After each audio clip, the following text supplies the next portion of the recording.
locals said if you see pickup trucks in the parking lot, it's probably a good sign. Let's check it out. Mike Henshaw gave me one tip. Hang this on my front door, and I won't be having any intruders anytime soon. It took a full day of baking to make the 275 loaves of cinnamon walnut bread, and 10 days to ship the bread to Iraq. Art Royal loves to see a shining pair of shoes walk out of his shop. I guess you can call this his royal throne.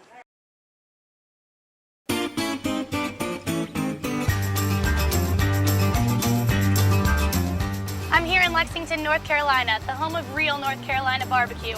With over 15 barbecue restaurants in the city, the barbecue battle's intense. And even in the rain, the pig pits are still smoking. Let's go check out some of the local favorites. First up is the Barbecue Center on North Main Street. The locals said if you see pickup trucks in the parking lot, it's probably a good sign. Let's check it out.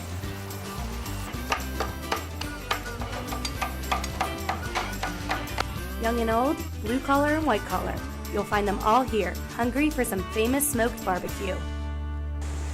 These are barbecue shoulders. They've been cooking for about 8 or 9 hours. They've been cooking over hickory coals, and they're hand-fired.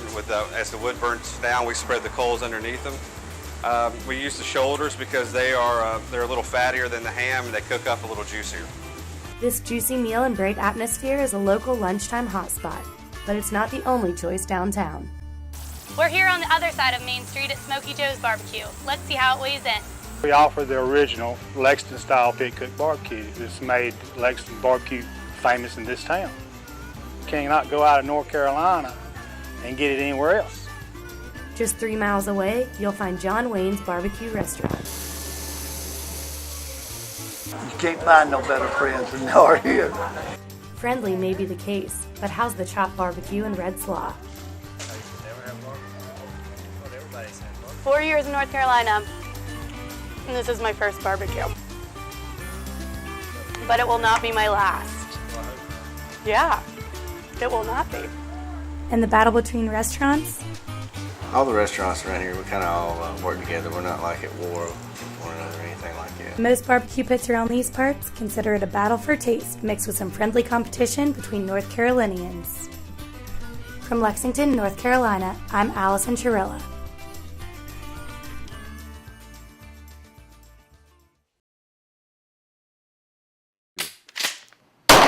Crime is not going to get better.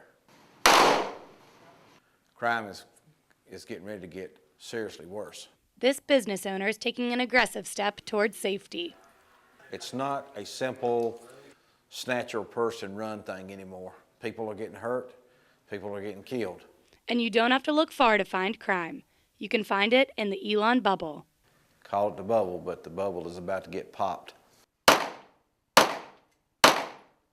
I reckon some of the worst scenes that I've seen in my little old career is going to be up there in Elon when I work for Elon Police Department. Mike showed me some self-defense weapons. 9mm, semi-automatic. And then took me to the range. You should have 3 dots lining up. Okay. All right? We're going to be aiming at that 10 ring negative. You're going to do a steady trigger pull. Just pull the trigger steady. Just like that. But Mike doesn't use any old handgun to protect his family. A handgun is to get you from point A to point B. Primary defense weapon is going to be a 12 gauge with double aught buck or triple aught buck. Mike Henshaw gave me one tip. Hang this on my front door, and I won't be having any intruders anytime soon. He may be a gun salesman, but his most sound piece of advice doesn't involve violence at all. You need to start watching closer over one another. Allison Churilla, Elon Security.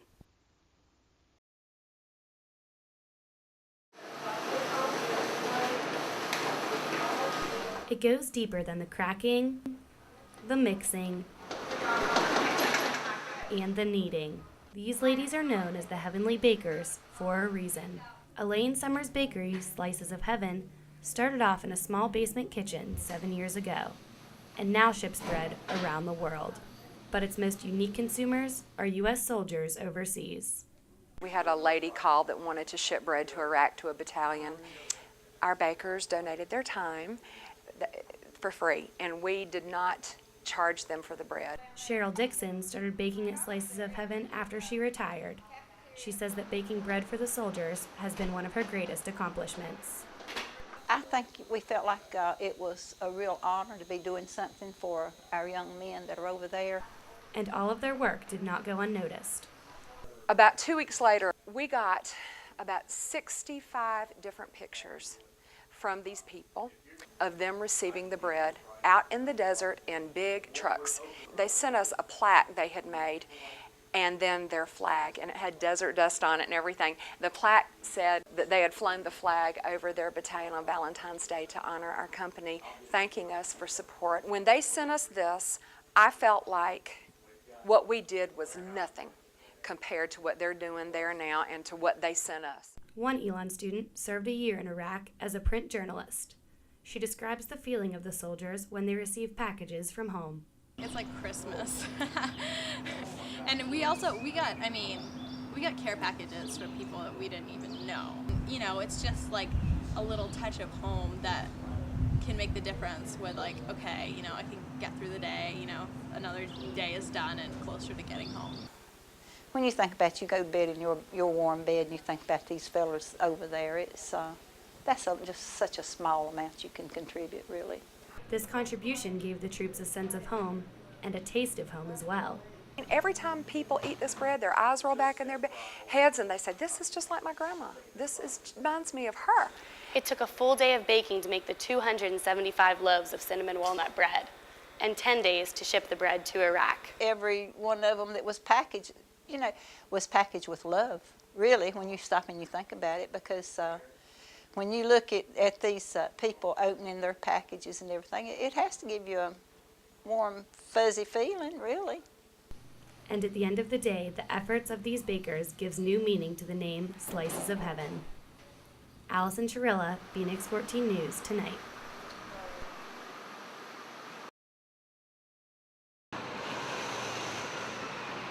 A long day on the road can wear out any truck driver.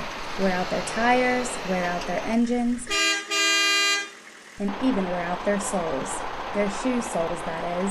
And when they want an old-fashioned shoe shine, they visit Art Royal at the Flying J truck stop. So I've been here 5 years, and I enjoy every day of it. The native New Yorker glows when he talks about his favorite part of the job. Seeing these guys, listening to their stories, you know, giving some advice, satisfaction of seeing a nice pair of boots walk out. And Art admits that there's a difference between the older truck drivers and the new guys. The older guys, a lot of times they'll be dressed nicely, they'll wear nice boots.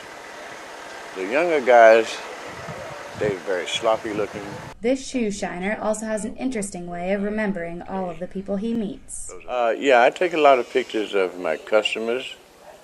Art shows off his pictures. So you can see the before picture of them, and then there's the after picture. I think that's a big difference in those. He even calls it his wall of fame. Art Royal loves to see a shining pair of shoes walk out of his shop. I guess you can call this his royal throne. And you may be wondering, how clean are Art's shoes? Give him a quick little touch up. Just this rag will do something. Allison Churilla, Phoenix 14 News, Tonight.